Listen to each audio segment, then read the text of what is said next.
శ్రీకాకుళం జిల్లా ఇచ్చాపురం పట్టణంలో ఇచ్చాపురం నియోజకవర్గం కాంగ్రెస్ పార్టీ కార్యాలయం ప్రారంభమైంది. కాంగ్రెస్ జిల్లా అధ్యక్షుడు పేరాడ పరమేశ్వరరావు కార్యాలయాన్ని ప్రారంభించారు. ఈ సందర్భంగా ఆయన మీడియాతో మాట్లాడుతూ దేశంలో కార్పొరేట్ రంగానికి దోచిపెట్టే విధంగా పరిపాలిస్తున్న మోదీ పాలనకు వ్యతిరేకంగా ప్రజల పక్షాన కాంగ్రెస్ పార్టీ పోరాటం చేస్తున్నదని అన్నారు.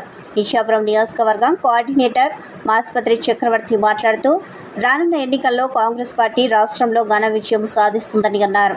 ఈ కార్యక్రమంలో పిసిసి ప్రధాన కార్యదర్శి అన్నాజీరావు, డిసిసి జిల్లా ఎస్సీ వింగ్ అధ్యక్షుడు మధుసూదన్ రావు, కాంగ్రెస్ సీనియర్ నాయకులు అలీం ఖాన్, పురుషోత్తమరావు తదితరులు పాల్గొన్నారు.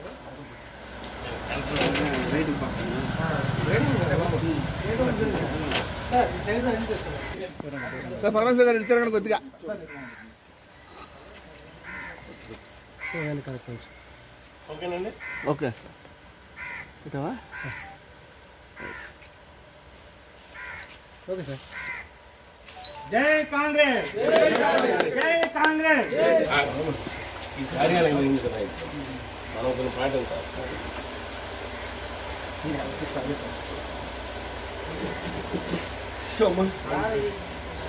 రండి.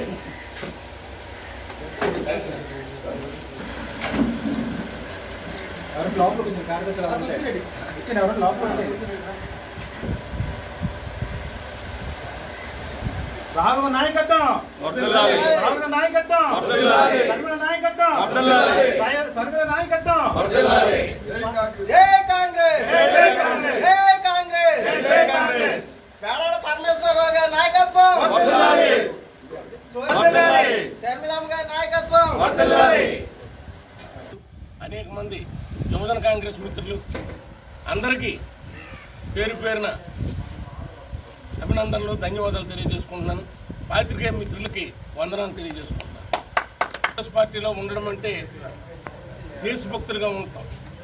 ఎందుకంటే దేశంలో ప్రజల పక్షాన, కార్పొరేట్ల పక్షాన పరోక్షంగా ఒక యుద్ధం జరుగుతుంది. కార్పొరేట్లకి ప్రజలకి మధ్యన, సామాన్య ప్రజలకి మధ్యన కాంగ్రెస్ పార్టీ రాహుల్ గాంధీ గారి నాయకత్వంలో కార్పొరేట్ల వైపుకి వ్యతిరేకంగా ప్రజల పక్షాన నిలబడి పోరాటం చేస్తుంది. మొత్తంగా ఈ దేశంలో ప్రైవేటీకరణకు వ్యతిరేకంగా, అలాగే ఏదైతే కేంద్రంలో ఉన్నటువంటి మోదీ ప్రభుత్వం ఈవేళ మొత్తంగా రాజ్యాంగ వ్యవస్థలన్నింటినీ నిర్వీర్యం చేసి, రాజ్యాంగ వ్యవస్థలన్నింటినీ చిన్నాభిన్నం చేసి గుప్పిట్లో పెట్టుకున్నటువంటి మోడీకి వ్యతిరేకంగా, ఏదైతే బీజేపీ దుర్మార్గమైనటువంటి పరిపాలనకు వ్యతిరేకంగా ఈరోజు రాహుల్ గాంధీ గారు, అలాగే కాంగ్రెస్ పార్టీ మా ఖడ్గే గారి నాయకత్వంలో కాంగ్రెస్ పార్టీ చేస్తున్న పోరాటం, రాష్ట్రంలో షర్మిలారెడ్డి గారు చేస్తున్న పోరాటంలో మేమందరము భాగస్వాములమై పాల్పంచుకుంటాం. ఎన్నికల సమయాన కాంగ్రెస్ పార్టీకి అసలు సంబంధం లేనటువంటి కేసుల్లో మొత్తంగా నిధులన్నింటినీ సీజ్ చేసి, ఆయనకి ఎక్కడి నుంచి వచ్చాయో కూడా జమా ఖర్చులు కోర్టు ఇచ్చినా సరే బేఖాతరు 4 సార్లు స్టేట్ బ్యాంక్ కోర్టు నోటీసులు ఇస్తే తప్ప తన గుప్పెట్లో ఉన్నటువంటి స్టేట్ బ్యాంక్ నుంచి సమాధానం రాలేదు. ఈ విధంగా తనకు నిధులు రప్పించుకుంటూ కార్పొరేట్ల నుంచి కాంగ్రెస్ పార్టీకి విరాళంగా, ఉదారంగా ఇచ్చినటువంటి నిధుల్ని సీజ్ చేసి ఈవేళ కాంగ్రెస్ పార్టీని వీధిని పడేయాలన్నటువంటి ఆలోచనని ప్రజలు గమనిస్తున్నారు.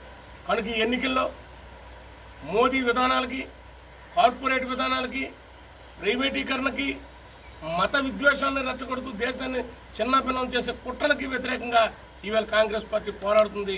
ఈ విధంగా మాకు రాహుల్ గాంధీ గారు పిలిపించారు.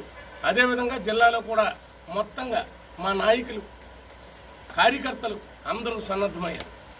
షర్మిలమ్మ గారి నాయకత్వంలో మేము రాష్ట్రంలో జరుగుతున్నటువంటి ప్రజా వ్యతిరేక పరిపాలనకు వ్యతిరేకంగా కూడా మేము పోరాటాలు చేశాం. ఆమె వచ్చిన అతి తక్కువ సమయంలో అతి ఎక్కువ పోరాటాలు నిరంతరము ఆమె ప్రజల మధ్య నుండి ఈవేళ కూడా పోరాటాలు చేస్తున్నారు. గతంలో మాకు పిసిసి అధ్యక్షులుగా ఉన్నటువంటి